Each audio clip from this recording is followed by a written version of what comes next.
Hi friends, welcome back to my channel. ಇವತ್ತು ಸಿಂಪಲ್ಲಾಗಿ ಹೆಗ್ ಬಿರಿಯಾನಿ ಮಾಡೋಣ ಅಂತ ಅಂದ್ಕೊಂಡಿದ್ದೀನಿ. ಬನ್ನಿ ನೋಡೋಣ.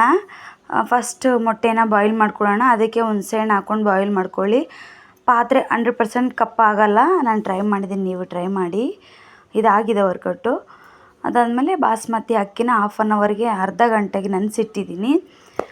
ಮತ್ತು ಬಿಸಿ ನೀರಿಟ್ಟಿದ್ದೀನಿ ಬಾಯ್ಲ್ ಆಗೋದಕ್ಕೆ. ಅದಕ್ಕೆ ಕಡೆ ಮಸಾಲೆ ಎಲ್ಲ ಹಾಕ್ಕೊಂಬಿಟ್ಟು 2 ಸ್ಪೂನ್ ತುಪ್ಪ ಮತ್ತು ಉಪ್ಪನ್ನು ಹಾಕ್ಕೊಂಡು ಬೇಯಿಸ್ಕೊಳ್ಳೋಕೆ ಇಟ್ಟಿದ್ದೀನಿ. ಇವಾಗ ನೀರು ಕುದ್ದಿದೆ, ಅಕ್ಕಿ ಹಾಕಿದ್ದೀನಿ.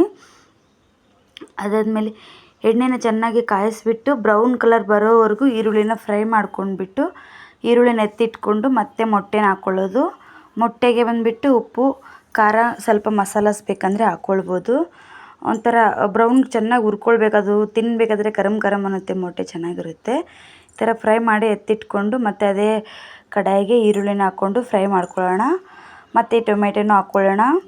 ಇವಾಗ ಬಂದುಬಿಟ್ಟು ಶುಂಠಿ ಬೆಳ್ಳುಳ್ಳಿ ಪೇಸ್ಟನ್ನ ಹಾಕ್ಕೊಳ್ಳೋಣ.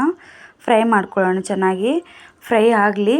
ಅದಾದಮೇಲೆ ಅರಿಶಿನ, ಖಾರ ಪುಡಿ, ಧನಿಯಾ ಪುಡಿ, ಜೀರಿಗೆ ಪುಡಿ ಮತ್ತು ಉಪ್ಪು ಮತ್ತು ಗರಂ ಮಸಾಲ ಎಲ್ಲದನ್ನು ಹಾಕ್ಕೊಂಡು ಸ್ವಲ್ಪ ಮೊಸರು ಹಾಕ್ಕೊಂಡು ಫ್ರೈ ಮಾಡ್ಕೊಳ್ಳೋಣ. ಎಣ್ಣೆ ಬರೋವರೆಗೂ, ಆಯಿಲ್ ಬಿಟ್ಕೊಳ್ಳೋವರೆಗೂ ಫ್ರೈ ಮಾಡಿ ಚೆನ್ನಾಗಿ. ಆಯಿಲ್ ಬಿಟ್ಕೊಂಡು ಆದಮೇಲೆ ಮೊಟ್ಟೆನ ಹಾಕ್ಕೊಳ್ಳಿ. ಇಲ್ಲಿ ನೋಡಿ ಹೆಂಗೆ ಆಯಿಲ್ ಬಿಟ್ಕೊತಾ ಇದೆ. ಇವಾಗ ನಾನು ಇದಕ್ಕೆ ಮೊಟ್ಟೆನ ಸೇರಿಸ್ಬಿಟ್ಟು ಜಾಸ್ತಿ ಏನು ಮಿಕ್ಸ್ ಮಾಡೋದು ಬೇಡ. ಮೊಟ್ಟೆ ಸೇರಿಸಾದ್ಮೇಲೆ ಸ್ವಲ್ಪನೇ ಮಿಕ್ಸ್ ಆಗಲಿ. ಅದಾದಮೇಲೆ ರೈಸ್ ನೋಡಿ ನಿಮಗೆ ತೋರಿಸ್ತೀನಿ. 80% ಕುದಿಸಿದ್ದೀನಿ ಅಷ್ಟೇ, ಇನ್ನು 20% ಕುದಿಸೋದು ಬೇಡ. ಅದನ್ನು ಹಿಂಗಿದೆ ಮಲ್ಲಿಗೆ ಹೂ ಥರ ಆಗಿದೆ ಅಲ್ವಾ. ಸ್ವಲ್ಪ ರೈಸನ್ನು ಎತ್ತಿಟ್ಕೊಂಡಿದ್ದೀನಿ ಮೇಲೆ ಲೇಯರ್ಗೆ. ಮತ್ತು ಮಸಾಲ ಮತ್ತು ಮೊಟ್ಟೆ ಎಲ್ಲವನ್ನು ಹಾಕಿದ್ದೀನಿ. ಅದ್ರ ಮೇಲೆ ರೈಸನ್ನ ಹಾಕ್ಬಿಟ್ಟು ಮತ್ತು ಬ್ರೌನ್ ಕಲರ್ ಈರುಳ್ಳಿನ ಹಾಕಿ ಚಿಕ್ಕದಾಗಿ ಕಟ್ ಮಾಡಿ ಎತ್ತಿಟ್ಕೊಂಡಿದ್ದೆ ಕೊತ್ತಂಬರಿ ಮತ್ತು ಫುಡ್ ಕಲರ್ನ ಹಾಕಿ 10 ನಿಮಿಷ ದಮ್ ಕಟ್ಟೋಣ. ಸೂಪರಾಗಿರುತ್ತೆ. ರೆಡಿ ಆಯಿತು ಬಿರಿಯಾನಿ. ಒಂದು ಸತಿ ಟ್ರೈ ಮಾಡಿ, ನನಗೂ ಕಾಮೆಂಟಲ್ಲಿ ತಿಳಿಸಿ.